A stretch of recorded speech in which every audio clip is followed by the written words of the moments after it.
Ohio Villagers, welcome back to the village. If you are new, hello, welcome. I'm Kai, and today we're going to be doing a video that I'm so excited to be talking about. So today we're going to be talking about characters that we need in Dragon Ball Xenoverse 2 or in a potential future Dragon Ball Xenoverse 3. Now, before we do get started though, please do sub to the channel if you are new.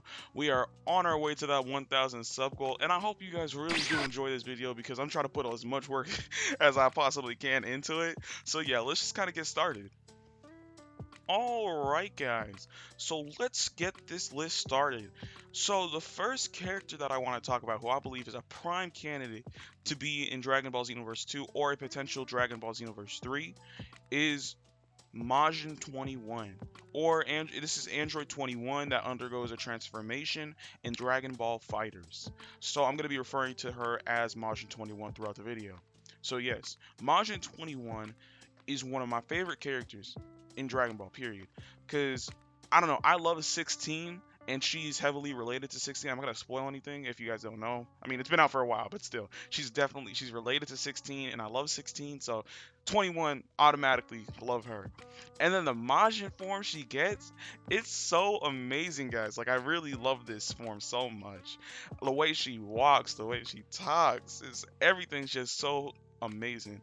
So, I think that I prefer her over Lab Coat 21 for sure.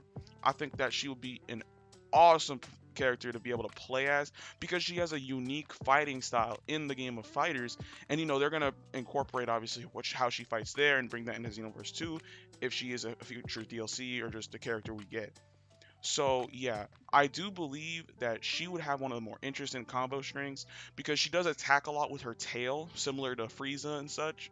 So I think that that in itself could be really cool to see. And then I kind of wanted to talk about the moves that each character that I'm going to talk about today can bring.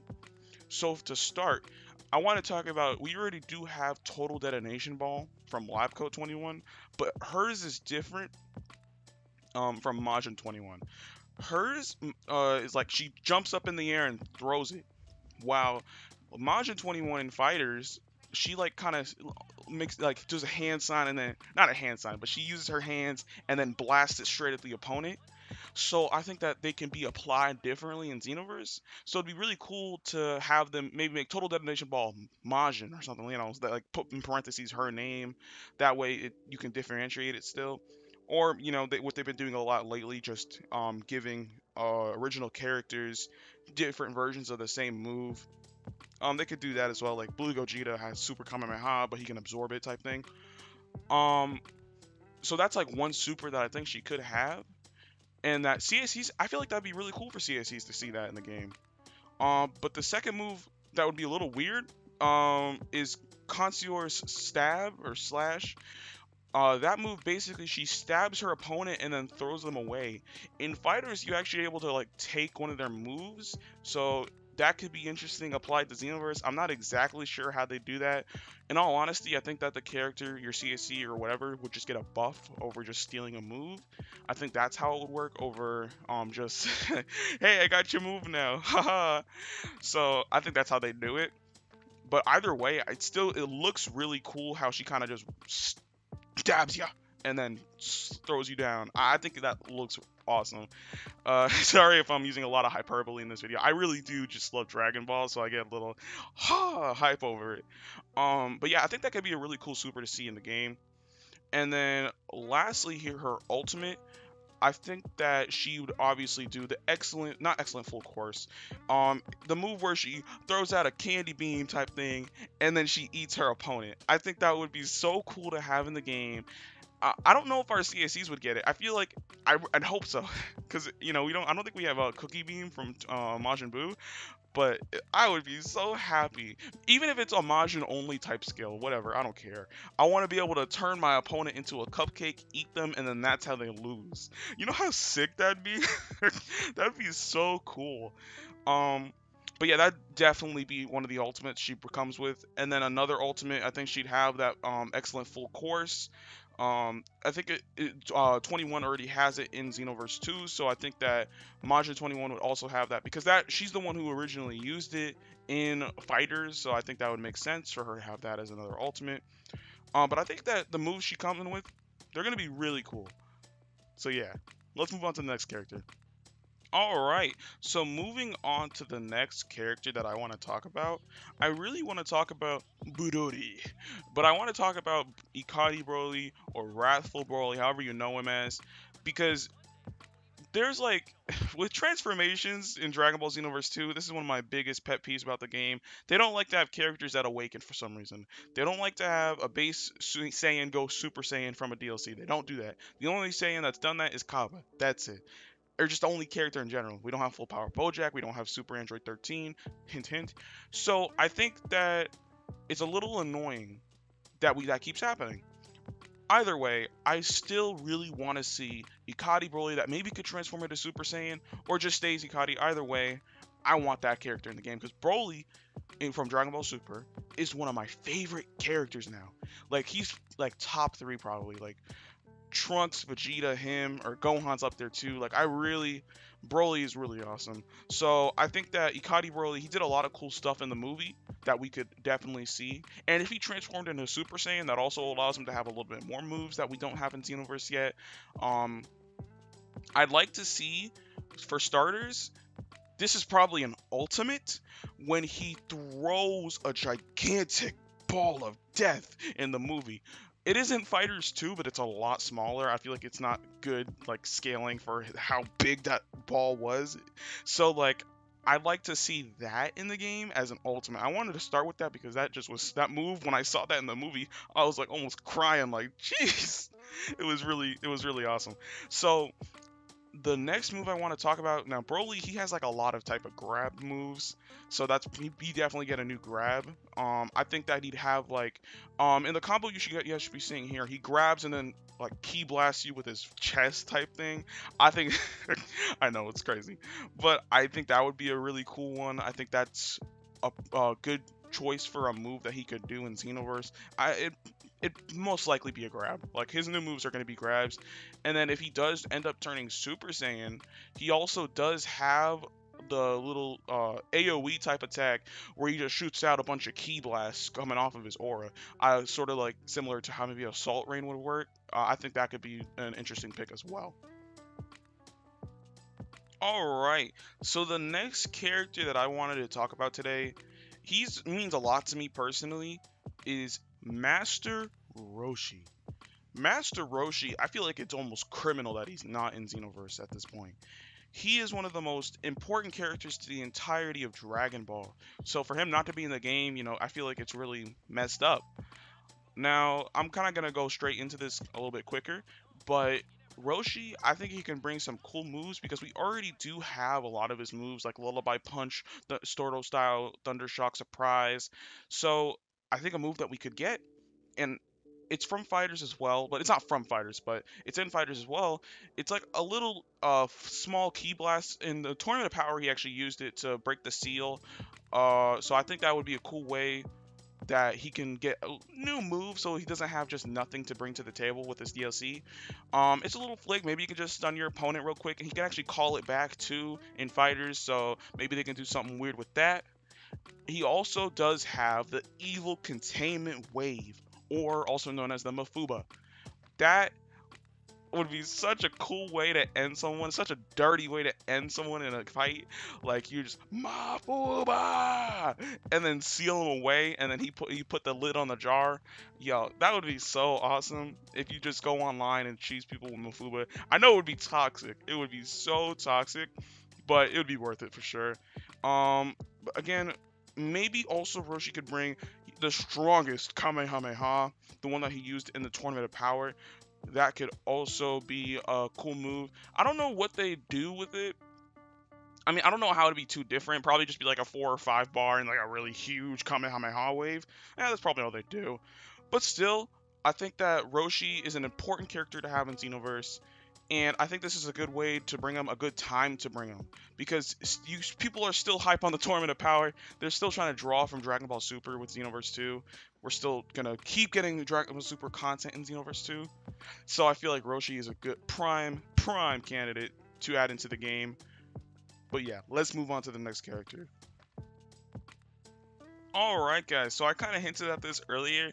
I want to talk about Fusion 13 or Super Android 13, whatever you call him. He's actually a character that I'm not too hype on, but I think he kind of does deserve the spot, and he's kind of like, I'm gonna call him like filler, not filler, but like a kind of spot that all transformations for characters should be in this game, like Full Power Bojack, Super Android 13, Majin 21, but I feel she deserves her own spot.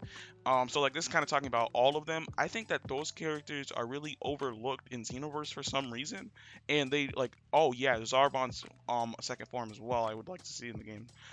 So this kind of like, I don't know. This spot is transformations.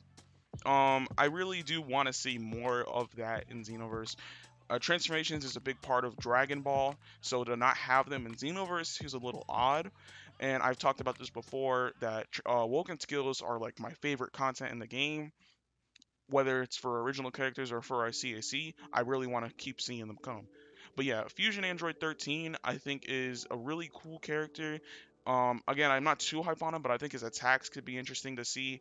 The main attack that I'm thinking about is like where he rushes Goku, punch and punch and punch and punch, and that little combo thing. I'll show it on the screen as well.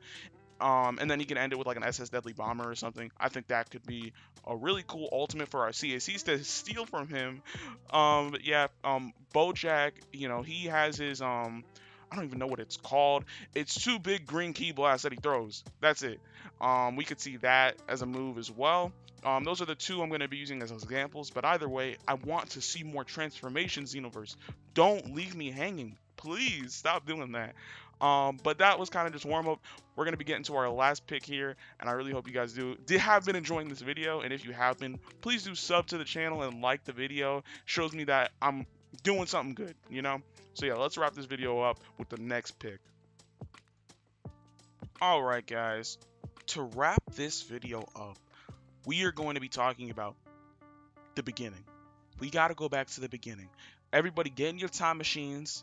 Let's go back to Dragon Ball. Not Z, not Super, not G, no, Dragon Ball. We need Kid Goku in this game. I don't care. Maybe we have GT, okay. I don't care. We need Kid Goku in the game. Okay? Kid Goku, it's the beginning. Like, I feel like people keep overlooking Dragon Ball, and that's why I brought up Roshi as well. Why are we overlooking this major part of our favorite show's history? Kid Goku, his moves, he has a plethora of moves you can grab for one. I'm just going to be talking about his ultimate, really, that he could have. Everyone who watched Dragon Ball already know probably what I'm going to say. The move he used against Demon King Piccolo, I don't think there's an official name for it. He uses the Kamehameha, charges his fist, and punches right through Demon King Piccolo. That needs to be in the game. Now, I'm going to keep saying it. That needs to be in the game. Kid Goku, he could fight with his tail. He could do some weird stuff. I don't know if y'all remember this when he used his tail as like a helicopter when he was fighting Roshi. Like, I don't care. Make that a move. Make that how he flies, because he doesn't fly really. So make that how he flies. We need some more original Dragon Ball in Xenoverse 2. I think that's a big thing we've been lacking. Going like having more of Dragon Ball kind of like represented. And I think as well, when it comes to the story, that could be kind of a cool thing to see. Possibly, Fu goes and messes with the beginning and tries to corrupt Kid Goku and make him an evil Saiyan or something like that. Because people used to go all about it. What if Goku never hit his head? He'd be evil. I don't think that's true, but like I'm just giving an example of what like they could kind of draw from with this, adding the original Dragon Ball characters to Xenoverse. I think a lot of people who have been into Dragon Ball for a very long time as well would enjoy seeing that. For sure, that would be favorite DLC if he was a DLC character. Like that would be, I'd be on top of that. And maybe I feel like we probably are the minority of people who enjoy original Dragon Ball like that, because I know some people say it's slow and stuff. Like, I understand the criticisms, but I still think we can all appreciate going back to the roots and seeing Kid Goku in the game. I think we could all appreciate that for sure. But yeah, I think that kind of wraps up talking about Kid Goku. Before we do completely finish the video, I want to talk about some honorable mentions. I did not talk about any of the hero vote characters. I tried avoiding them because I feel like they have a lot. They will be in the game at some point, especially because they were on the hero vote. But hero vote characters, I do want to see them. I want to see all the characters from Dragon Ball in Xenoverse at some point. But for sure, I want to see GT Vegeta because we have GT Goku. Give us GT Vegeta with its final shine attack because Super Saiyan 4 didn't use it. It was GT Vegeta. Okay? Let's get that straight in the Super 17 arc. So I definitely want to see that. I want to see Super Speed Dispo or Dispo. He can be really cool, different moves that we haven't seen before. Like, because a lot of people have the beams and stuff. I want to see something different. I also think that wow, those are really my two favorite from there. But Bergamo is also an interesting choice because he has a lot of different moves as well and different abilities that we could see implemented in Xenoverse. So I think that is also a good pick. But yeah, guys, that kind of wraps up what I wanted to talk about today. I really do hope again you enjoyed this video, and I hope it was entertaining and something different because I know this is probably a little different from the videos we've done before on Ryamura. So I do hope you guys have enjoyed it, our little adventure together, going through the characters that we need in Dragon Ball Xenoverse 2 and a potential Dragon Ball Xenoverse 3. But with that, though, guys, I'm Kai. Peace.